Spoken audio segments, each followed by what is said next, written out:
Digestion and transport of nutrients. ഈ chapter തുടങ്ങുന്നത് തന്നെ ന്യൂട്രീഷൻ എന്ന് പറഞ്ഞ ഒരു ടെർമിനോളജി വെച്ചിട്ടാണ്.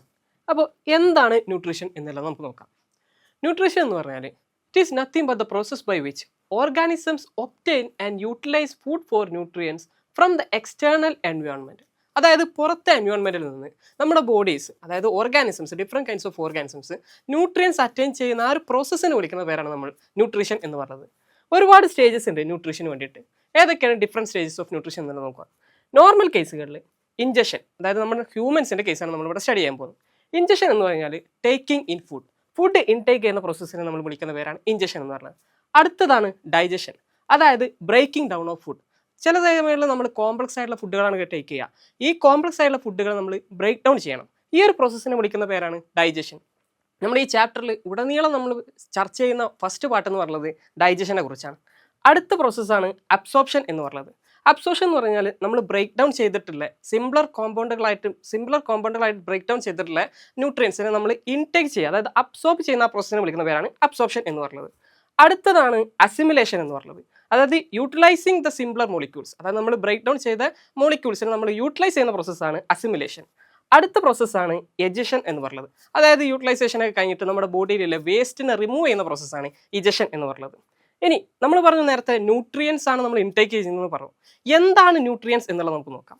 ന്യൂട്രിയൻസ് എന്ന് പറഞ്ഞു കഴിഞ്ഞാൽ essential chemical substances found in food that the body absorbs to produce energy, support growth, repair tissues and regulate vital bodily processes. I repeat, production of energy production വേണ്ടിയിട്ട്, അതുപോലെ തന്നെ ഗ്രോത്ത് സപ്പോർട്ട് ചെയ്യാൻ വേണ്ടിയിട്ട്, അതുപോലെ നമ്മുടെ എന്തെങ്കിലും റിപ്പയറിങ്ങിന് വേണ്ടി, അതായത് ടിഷ്യൂസ് സെൽസൊക്കെ ഡാമേജ് ചെയ്ത് കഴിഞ്ഞാൽ അതിനെ റിപ്പയർ ചെയ്യാൻ വേണ്ടിയിട്ട്, അതുപോലെ തന്നെ നമ്മുടെ വൈറ്റൽ ബോഡി പ്രോസസ്സുകളായിട്ടുള്ള ഒരുപാട് പ്രോസസ്സ് മെയിൻറ്റെയിൻ ചെയ്യാൻ വേണ്ടിയിട്ട് നമുക്ക് എന്താവശ്യമുണ്ട്?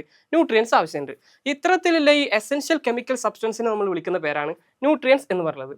ഫോർ എക്സാമ്പിൾ ഒരുപാട് ഇമ്പോർട്ടൻ്റ് ആയിട്ടുള്ള ന്യൂട്രിയൻസ് ഉണ്ട്. ലൈക്ക് നമുക്ക് നോക്കാം, കാർബോഹൈഡ്രേറ്റ്സ് ഒരു ക്ലാസ് ഓഫ് ന്യൂട്രിയൻസ് ആണ്.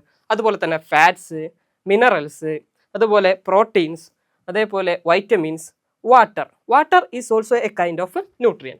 ഇനി നമുക്ക് ഇതിൻ്റെയൊക്കെ ഇമ്പോർട്ടൻ്റ് ആയിട്ടുള്ള ഫങ്ഷൻസ് എന്തൊക്കെയാണെന്നുള്ളത് നമുക്ക് നോക്കാം. For the very first example is carbohydrate എന്ന് പറഞ്ഞാൽ it act as the bodies primary fuel source. നമ്മുടെ സെൽസൊക്കെ എനർജി ഉണ്ടാക്കുന്ന ആ പ്രോസസ്സ് നമ്മുടെ സെൽസൊക്കെ ഡ്രൈവ് ചെയ്യണമെന്നുണ്ടെങ്കിൽ അതിന് നമുക്ക് പ്രൈമറി ആയിട്ടുള്ള ഫ്യൂവൽ സോഴ്സ് ആയിട്ട് വർക്ക് ചെയ്യുന്ന ആരാണ്? കാർബോഹൈഡ്രേറ്റ് ആണ്. അതേപോലെ തന്നെ providing energy for daily activities and brain function. ബ്രെയിനൊക്കെ കറക്റ്റ് ഫംഗ്ഷൻ ചെയ്യണമെന്നുണ്ടെങ്കിൽ നമുക്ക് എന്ത് വേണം? കാർബോഹൈഡ്രേറ്റ് വേണം. അതുകൊണ്ടാണ് നമ്മൾ പഠിക്കുന്ന സമയത്തൊക്കെ മോർണിംഗിലൊക്കെ നല്ലപോലെ ഫുഡ് ഇൻടേക്ക് ചെയ്യണമെന്ന് പറയുന്നത്. കാരണം ഷുഗർ ഇൻടേക്ക് ചെയ്താലേ നമ്മുടെ ബോഡിയിൽ എന്താണ് ബ്രെയിൻ നല്ലപോലെ വർക്ക് ആവുള്ളൂ. അടുത്തൊരു ക്ലാസ് ഓഫ് ന്യൂട്രിയൻ്റ് ആണ് പ്രോട്ടീൻസ് എന്ന് പറയുന്നത്. പ്രോട്ടീൻസ് എന്ന് പറഞ്ഞാൽ എസെൻഷ്യൽ ഫോർ റിപ്പയറിങ്, അതായത് ബോഡി റിപ്പയറിങ്ങിന് വേണ്ടിയിട്ട്, അതുപോലെ ബിൽഡിംഗ് ആൻഡ് മെയിൻറ്റെയിനിങ് ടിഷ്യൂസും സെൽസൊക്കെ ഡാമേജ് സംഭവിച്ചാൽ അത് റിപ്പയർ ചെയ്യാൻ വേണ്ടിയിട്ട്, അപ്പോൾ ബിൽഡ് ചെയ്യാൻ വേണ്ടിയിട്ട്, അവരുടെ ഹോമിയോസ്റ്റാസിസ് മെയിൻറ്റെയിൻ ചെയ്യാൻ വേണ്ടിയിട്ടൊക്കെ നമ്മളെ സഹായിക്കുന്ന ഏതാണ്? പ്രോട്ടീൻസ് ആണ്. അതേപോലെ തന്നെ മസിൽസ് ആൻഡ് മസിൽസും ഓർഗൻസും ഒക്കെ. അതേപോലെ they also produce enzymes and hormones. Certain എൻസൈംസും ഹോർമോൺസും പ്രൊഡ്യൂസ് ചെയ്യാൻ വേണ്ടിയിട്ട് നമ്മളെ സഹായിക്കുന്ന ആരാണ്? പ്രോട്ടീൻസ് ആണ്. അടുത്തതാണ് ഫാറ്റ്സ്. അടുത്ത കൈൻഡ് ഓഫ് ന്യൂട്രിയൻസ് ആണ് ഫാറ്റ്സ് അഥവാ ലിപ്പിഡ്സ് എന്ന് പറയാറുള്ളത്.